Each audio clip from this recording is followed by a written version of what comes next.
Hi, good morning. Nandito na naman po ulit tayo for my second video, which is about baking premix cakes.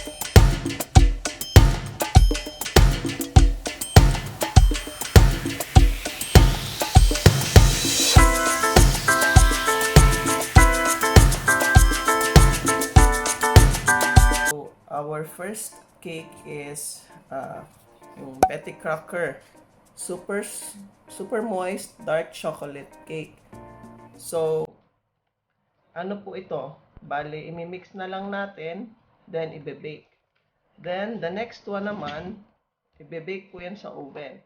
So, the next one naman is Mug Treats, which is a brownie cake. So, ito naman po, imimix din lang natin, but we will cook it in a microwave oven. So, dalawa po ang gagawin natin today, and I want to show you how I'm making it, and gusto ko rin ipakita sa inyo yung result niya. And later on, dun po sa cake, we will be making icing also for it. So, yun po ang abangan natin later. I just poured the contents of this cake into the bowl. We will be adding 1/3 cup of vegetable oil and 3 pieces of egg. So this is the 1/3 cup of oil. I will add in a little bit more. Then add the eggs one by one.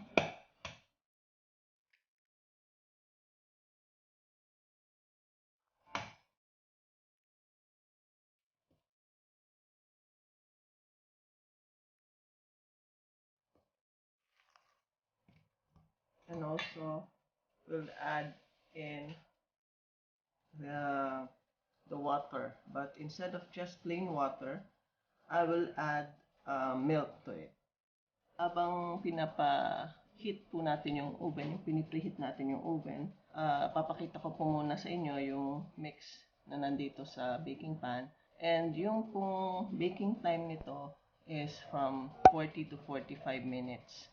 Pero as always, i-check po natin muna, ang pinaka-accurate way to check it is by inserting a toothpick. So mamaya po, after 40 to 45 minutes, i-check po natin siya. So habang nag-aantay po tayo sa lagay natin ng cake sa oven, mimix po muna tayo nitong choco fudge brownie mix.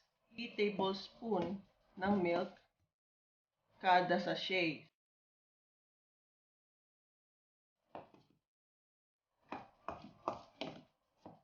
Kanina po, nag-i-English pala ako dito sa isang ginawa nating cake kasi baka merong mga foreigner na nanonood, so at least maintindihan nila.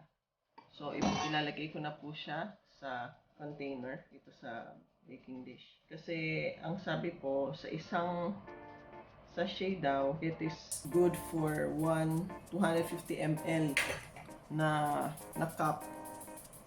So, pag po nagbe-bake ako, usually talagang magamit ako ng spatula para ma-scrape po ng maigi yung mga cake mix. Okay? So, sasabay ko na po itong cake na to at saka itong brownies. Ito sa oven, ito sa microwave. Ito po mga 1.5 to 2 minutes sa microwave. Check po natin mamaya ang result. Papakita ko po later. A few moments later. So, after 2 minutes po sa microwave, eto na po yung ating cake fudge brownie. Ngayon, nung in-insert ko po ang toothpick, ay medyo meron pa pong konting malambot na cake. But since it's a brownie, okay lang po na medyo soft siya kasi yun nga po yung masarap yung chewy. So, papalamigin po natin to and itatry natin siya later. One eternity later. Ito na po yung finished products natin. Ito po yung dark chocolate moist cake at saka yung chocolate brownies, fudge brownies. Ayun po, sabi natin para malaman natin na luto na dapat pag in-insert natin yung toothpick paglabas, hindi na siya katulad nung basang-basa yung paglabas. Since chocolate moist ito, okay lang po na merong konting granules or konting cake na sasama. So, sa ngayon, papalamigin po muna natin to. Then later on, babalik na rin natin para lagyan ng icing. So, mamaya ko pa po ipapakita yun sa inyo. Cut po muna natin itong ating chocolate. 2 pieces.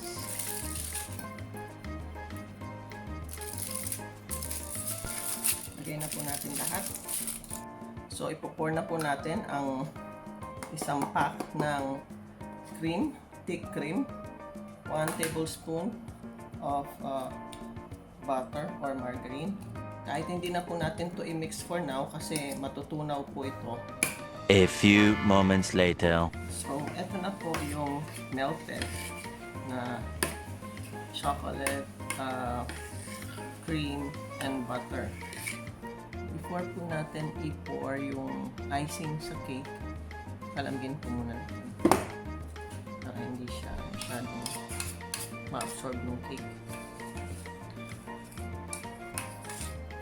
Palamigin po muna natin.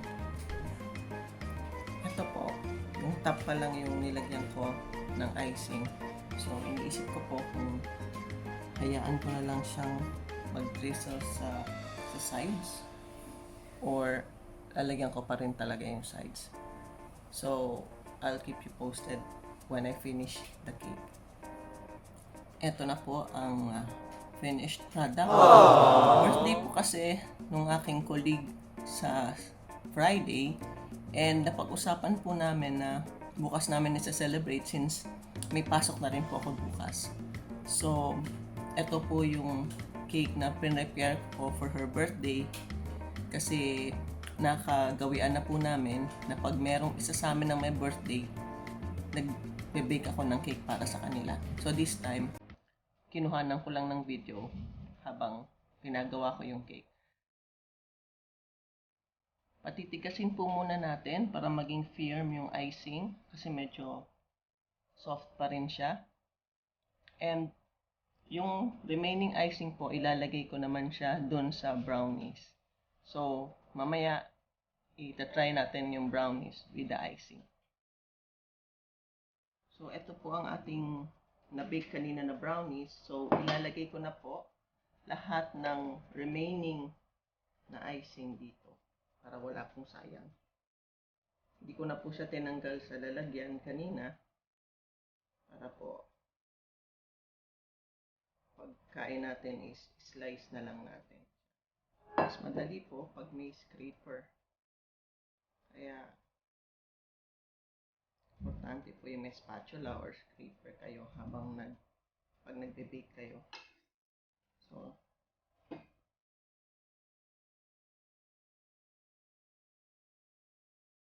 spread lang natin siya.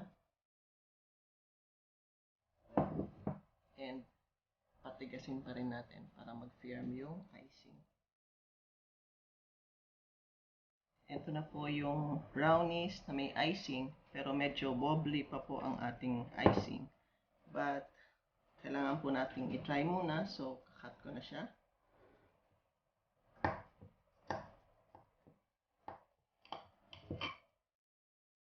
Cut lang tayo ng maliit na piece.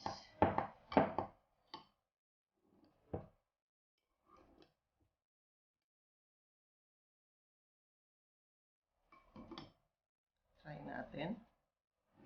Medyo thick po ang naging icing.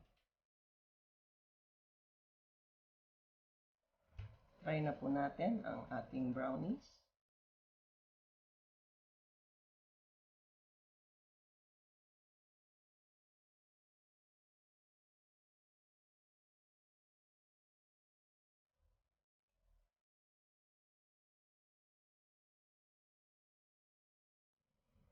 Very chewy po siya.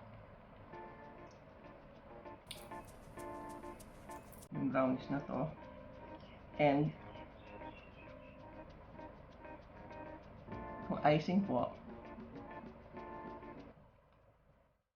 hindi naman siya ganon ka-rich. Pero, parang na-enhance niya lalo yung sweetness nitong brownie. Kasi nadagdagan ng konti pa Kasi yung brownie itself is already very sweet. So, kung kayo po ay sweet tooth, kagaya ko na mahilig sa sweets, ma-enjoy nyo po to kasi chewy siya and madali siyang gawin. Dalawa lang po ang kailangan nyo, yun lang na contents no sachet at saka yung milk, which is 3 tablespoon per sachet. So very simple, i-microwave nyo lang siya ng 2 minutes and it's done. Palalamigin, then meron din siya pong kasama sa box niya na 3 boxes din ng parang ganito rin na topping. Pero yun po, mas stick kesa dito. So, I hope nag-enjoy po kayo sa ating baking today. And I want to thank my friend who has been doing the editing sa aking video, si Norman. Ibibigay po namin yung link niya sa kanyang account din dito sa YouTube. You might want to follow him also and subscribe sa kanya. If you need help din sa inyong YouTube account or channel, pwede din siya sigurong makatulong sa inyo. So, ibibigay po namin yung link na yon, paano nyo siya ma-contact and makausap.